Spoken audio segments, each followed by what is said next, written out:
Simultaneous equations are two equations that are operating at the same time, hence simultaneous, and we're looking for the single solution that satisfies both equations. Remember, say, taking this as an example, that this is a rule which links a whole bunch of numbers that we put in for x to a specific value for y. This is another rule that does the same thing. This will produce a different set of x, y's. Okay, in other words, for every x, there's a particular value of y. For simultaneous equations, we're looking for the number that satisfies both equations. That when I put a value in for x, I get a certain value for y, and when I put in the same value for x, I get the same value of y, even though the equations are different. Graphically, and I'm going to erase this, so it's not keeping it, but just to remind you really, graphically, I may have one line that goes like this, and one line that goes like this. This point here is called the point of intersection. That is, if this line represents one equation and this line represents another equation, the point of intersection is the line where they both have the same solution. Questions before I move on? Okay, so can anyone remember what we call one of the methods? Substitution method, yep.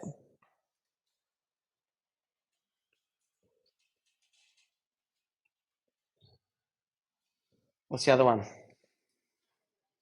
Yep. It's one person show at the moment, think busy.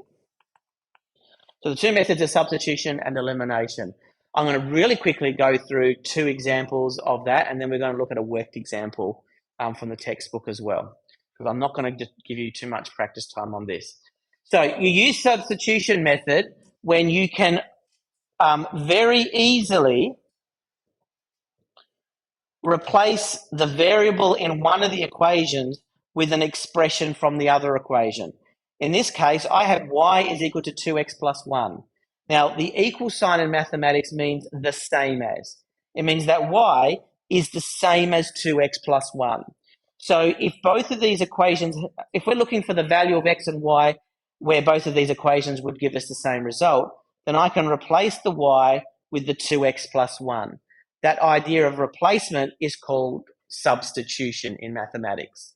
Okay, just like in a sports team, when you sub in someone, you're substituting, someone comes off the field and another person goes on the field, or that's substitution, right?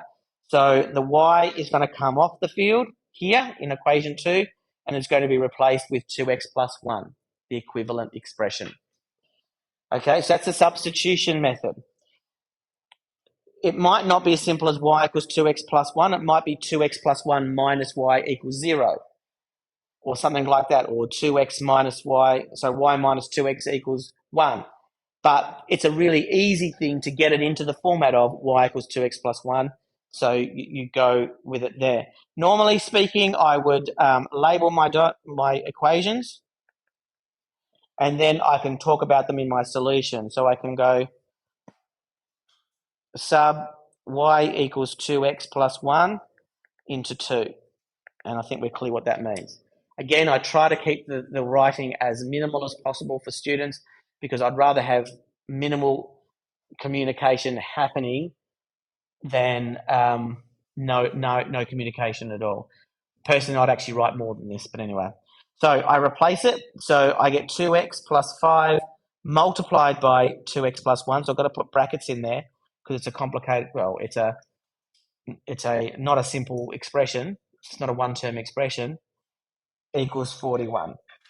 I then solve it, and I'm going to do this really briefly. 5 to the 10, x plus 5 is equal to 41. So I've got 12x on the left here. I'll take away 5 from the other side to get 36. Divide both sides by 12, and I get x is equal to 4. Good. No, 3. Thank you, Florence. Mathematics hasn't exploded. It's just that your teacher is a bit stupid. Okay, all good with that? There's no need to nod so strongly when I said your teacher's a bit stupid, Maddie. It's a bit rude. Okay, I just captured that on video too, which is good. Okay, so we've got x equals 3. We're not done though, right? Because we're looking for a pair of values. If it was a graph, we're looking for a coordinate, x comma y. If it's a word problem, then we're looking usually for two pieces of information. Not always though, but usually. So x equals 3. Now, what I do is I substitute x equals 3, usually into the equation we haven't used much, into 1 in this case. And so we have y is equal to 2 multiplied by 3. See how I just put brackets around it rather than doing a times symbol? 2 multiplied by 3 plus 1. I just think it's tidier. And then 2 3s are 6 plus 1 is 7. Okay, so we've got our two values. If you want to, you can underline it, or you can get your little highlighter out and highlight it. And then you're good to go. Questions? Great. Elimination method. When it is not a straightforward thing to use the substitution method, use the elimination method.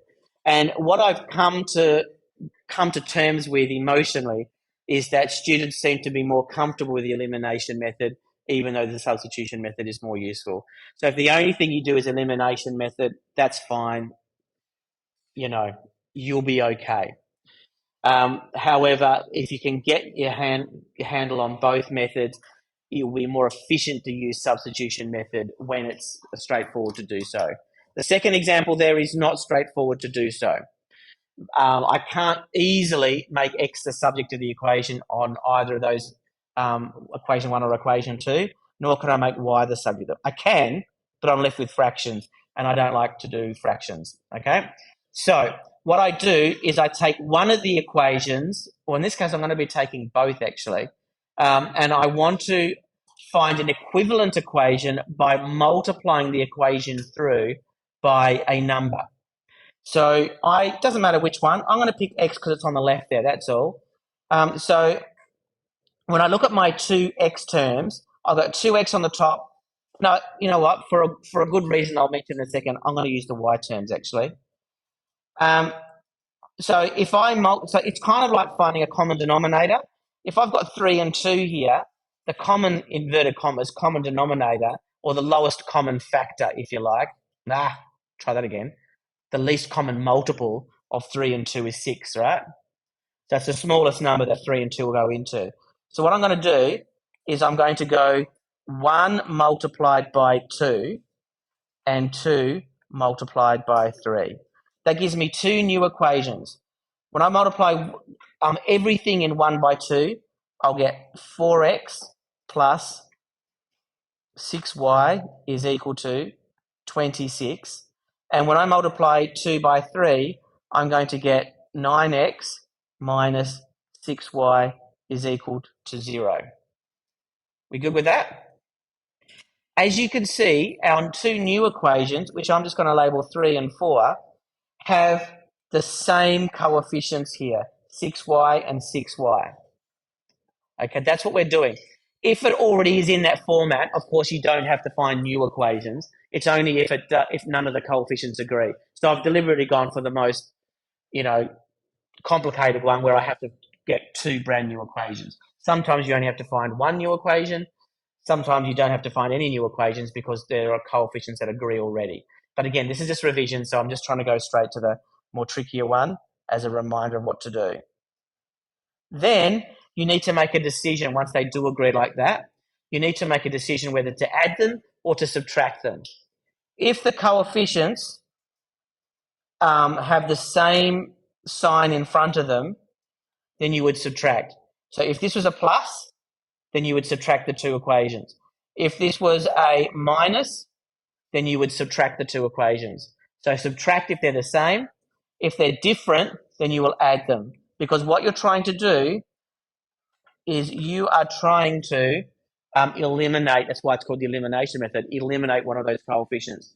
So we're adding the equations together, and that means we've got 4x plus 9x equals 13x. The 6y plus the negative y cancels itself out. That's what we're doing. And we've got 26.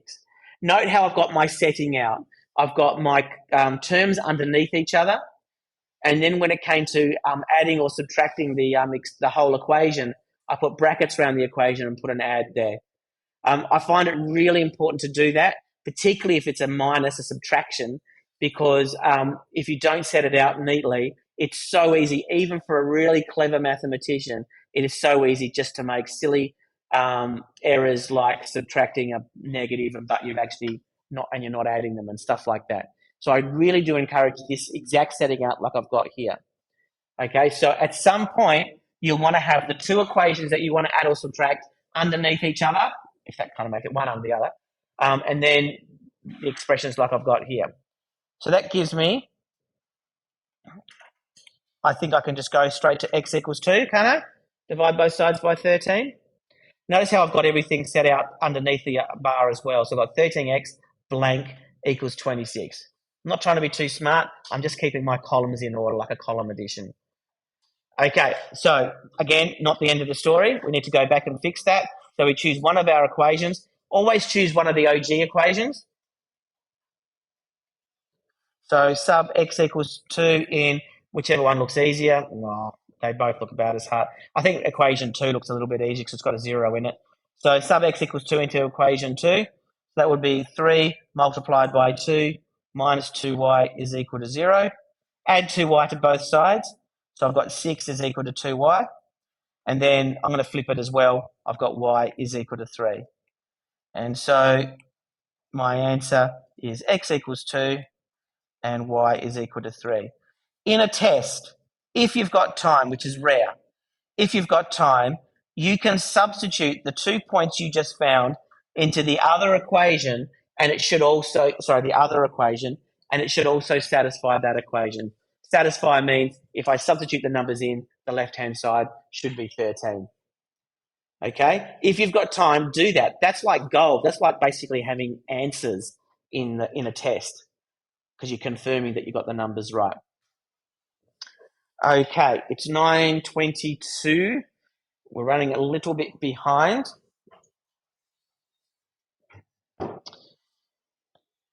So I might get you to do a small amount of practice from the textbook. And then what I was hoping to get through today was linear modelling, where we actually take a word question and convert it into simultaneous equations, but I don't want to push it too hard in the last 8 minutes.